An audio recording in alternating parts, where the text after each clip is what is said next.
Что вот это самое, была создана правительственная комиссия, специальная комиссия, которая по сбору средств для приема и подарков. Бурят улсын нийслэл Улаан Утга хотод эх орны дайны ялалтын 80 жилийн ойд зориулсан дэлхийн 2 дугаар дайн түүхэнд орчлого, ой санамж, хойч үеийн залгамж чанар сэдвт олон улсын эрдэм шинжилгээний форум боллоо.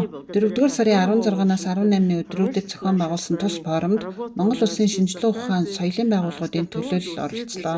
Форумын үеэр дэлхийн 2 дугаар дайны талаар бодиттой дүгнэлт өгөх, үнэн түүхийг гуйлж байгаа талаар онцлон ярьсан байна. Тухайлбал 1941 онд Бүгд найрамдах Монгол Ард улс хамгийн ихэнд тусламжийн гараа сунгаж, холбоотон болсноор олон мянган хүний алтан амийг аварсан талаар дурсаж, цэргийн түүхийн их сурвалжид үндэслэн илтгэлүүдийг хэлцжээ. Бидний хамгийн дотны сайн хөрш Оросын холбооны улсын Бурят улсын Улаан Утга хотод олон улсын эрдэм шинжилгээний хорол дэлхийн 2 дугаар дайны түүх орчин үеийн асуудал гэсэн сэдвээр хорол хийж байна. Энэ хоролд олон орны эрдэмтэн судлаачид янз бүрийн насны хүмүүсүүд оролцож байна. Энд оролцож байгаа гол зорилго бол энэ дэлхийн 2 дугаар дайныг яаж үнэлж байгаа, яаж гуйлж байгаа, ямар янзаар үздэг энэ үзэл бодлыг олон өнцгнээс нь бид нэр харж, ярьж, мэтгэлцэж, ярилцаж ингэж зөв чигээр зөв ойлголт төрүүлэхин төлөө бид хүн болгон оролцож байна. Идэвхтэй оролцож байна. Энд хэлсэн үг болгон их учир утгатай 2 дугаар дайнд хэн ялсан, хэн ялагдсан, ямар үрдэн гарсан, ямар амжилтанд хүрсэн, энэний дараах дэлхийн ертөнц ямар байдалтай болсон, нийгмийн хөгжил, улс орнуудын амьдрал тэмцэл яаж өрнөсөн, энэ бүх асуудлыг харьцуулж үзээд 2 дугаар дайн ямар уршигтай юм, дайнд ялсны дараах үйл явдлын ач холбогдол нь юу юм, энэ дайнд хэн илүү өөр гүйцэтгэсэн юм, хэн илүү ялалт байгуулсан юм, хэн үнэхээр хажуунаас нь оролцсон юм, одоо энийг ямар учраас яах гэж, ямар зорилгоор гуйлж байгаа гэдгийг бид олон талаас нь ярьж байна. 20 дугаар зууны эхний хагас бол хүн төрөлхтний түүхэнд ялангуяа Бүгд найрамдах Монгол Ард улс болон Зөвлөлт улсын хөрс зэрэгэлдээ орнуудын түүхэнд бол бас онцгой ийм он жилүүд болсон. Өнөөдөр бид нэр 21-р зуунд бол 20 дугаар зууны ихэнх үеийн тэр том түүхэн үйл явдлууд, тэр бүс нутагт болж исэн үйл явдлуудын талаар бол эргэн дурсаж маш олон зүйлийн ажлуудыг хийж байгаа. Тэгээд өнөөдөр яг халахын голтой холбогдуулаад ярих юм бол Бүгд найрамдах Монгол Ард улсын нутаг дэвсгэр дээр 1939 оны 4-р сараас 1939 оны 9-р сарын 15 хүртэл болсон Бүгд найрамдах Монгол Ард улс, Зөв Социалист Бүгд найрамдах холбоот улс, Япон болон Манжиго гэсэн 4 улсын цэрэг оролцож 4 сар үргэлжилсэн энэ дайны тухай судалгаа өдөө хүртэл үргэлжилсээр байна. Энэ дайныг бас сонирхол бол нийтийн сонирхол бол буураагүй байна. Тэгээд халахын голын түүхийн судалгаа бидний түүх хүчлэгийн тодорхой нэгэн үетэй холбогдуулаад тэр агуулгатай холбогдуулаад халахын голын дайны түүхийн судалгаа бол бас алдаа эмдэглэлээс бол өөр ангид байгаагүй. Гэхдээ энэ бүхнийг засах үйл явдал бол ялангуяа энэ дайнд оролцсон улсуудын эрдэмтэн судлаачдын хамтын ажиллагаагаар бол өшөө шин шатанд бол гарсан гэж бол хэлж болно. Үүний эхнийх нь бол 1991 онд бол Монгол улсын нийслэл Улаанбаатар хот, дараа нь бол Японы нийслэл Токио, Москвад бол 3 орны эрдэмтдтэй оролцсон алхын голын дайны тухай эрдэм шинжилгээний хурал болсон. За үүнээс хойш үндсэндээ бол одоо 2024 онд болсон алхын голын байлдааны 85 жилийн хүртэл бол одоо 4 орны эрдэмтэд 3 орны эрдэмтэд дараагаар нь бол Бүгд найрамдах Хятад ард улсын эрдэмтэд оролцож одоо судалгаа шинжилгээ шинжилгээнийхээ үр дүнг танилцуулж байгаа нь маш одоо чухал болж байна. Яагаад вэ гэх юм бол энэ оролцогч улсуудын архивт номын санд эрдэм шинжилгээний байгууллагад хадгалагдж байгаа Монгол, Орос, Хятад, Япон хэл дээрх энэ материалуудыг бид нэр өөрсдийнхээ хэмжээнд одоо хамтарсан судалгаагаар оруулахын хэрээр тэр 80 жилийн өмнөх, 85 жилийн өмнөх түүхэн үйл явдлуудын юу болж өнгөрснийг нь бол баримтаар сэргээх ёстой.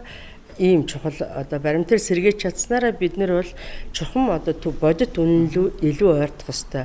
Тэгээ бас нэг зүйлийг нэмж хэлэхэд бол сүүлийн үед бол манай одоо халахын голын дайнч болон дэлхийн 2 дугаар дайн зөвлөлтийн эх орны дайны үеийн ерөн цэрэг дайны түүхэн судалгаанд бол нэг сонирхолтой одоо томоохон хэсэг болж орж иж байгаа зүйл бол энэ тогтмол хэвлэлийн мэдээнүүд.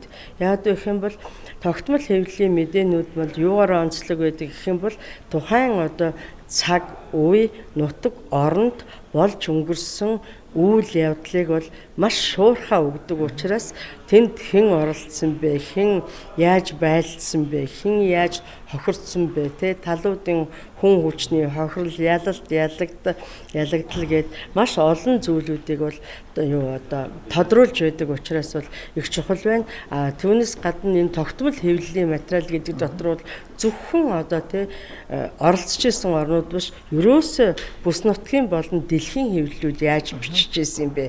Үнэхээр бүгд найрамд Монгол ард улсын нутаг дэвсгэр дээр зүүн хязгаарт халахын голын дайн болж байна. Үйл явдал болж байна. Тэрэнд ингээ нэг талаас Япон манж байлдж байна, нөгөө талаас Зөвлөлт улс, Зөвлөлт Монголын цэргүүд байлж байна гэдэг тухай жишээлбэл Английн ч юм уу, Америкийн ч юм уу эсвэл бусад Францын хэвлэлд бичсэн байж болно. Тэр бас хөндлөнгийн ийм холоос бичиж байгаа боловч тухайн үйл явдлыг одоо тусгаж байгаагийн хувьд бол бас сонирхолтой. Тийм учраас маш олон талын материал, маш олон зүйлийн одоо түүхэн их хэрэглэгдэхүүн ганцхан архивын баримт биш, ганцхан түүхийн судалгаа биш, ганцхан одоо тогтмол хэвлэлийн мэдээ биш, тайз дэлгэцийн бүтээлүүд байна. Хамгийн бас нэг чухал зүйл бол дуртгал дурсамж байдаг.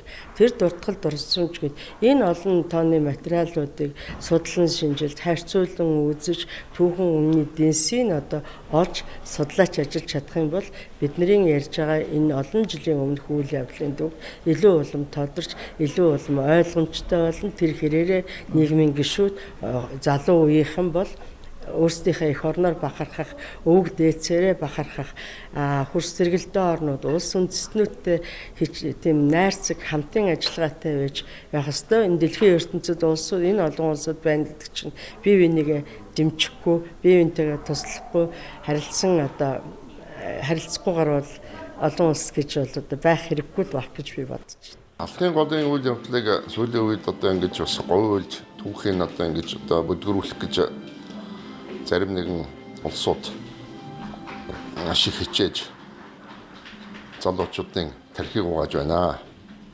Энэ явдалтай бол бас тэмцэх ёстой бид. За тэгээд тэр үүднээс одоо бидний гэр бүлийн зүгээс нэг хийж чадах зүйл гэдэг нь юу гэхээр 1939 оны 6-аас 10 сарын хооронд эх орны төлөө гэж сонин 80 ширхэг дугаар гарсан байдаг. Тэр сонины эрхлэгчээр нь одоо миний аав Сандив Аргадан гэж хүн ажиллаж байсан юм аа. За тэгээд тэр дугаарууд нь бол яг хуучин монгол бичгээр гарсан.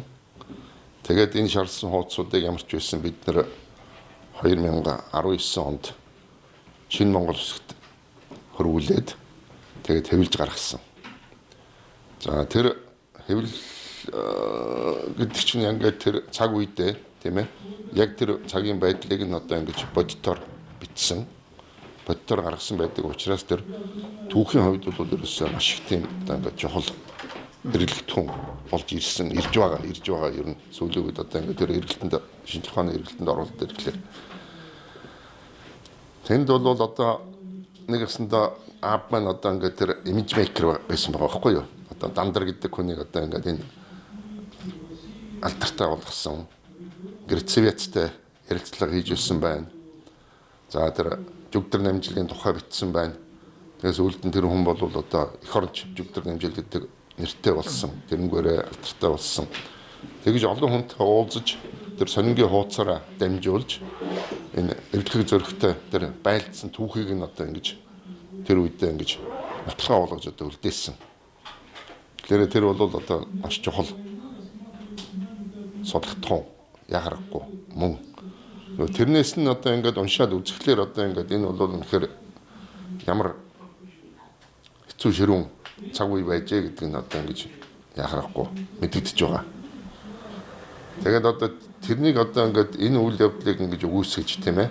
Нэг одоо энэ Орос Японы хооронд одоо нэг юм асуудал болсон одоо Монголд баг энд баг оролцоогүй дээ баг энэ төр гэж тэр амь өргөцсөн одоо 1000 орчим хүн амь өргөцсөн гэж үздэг.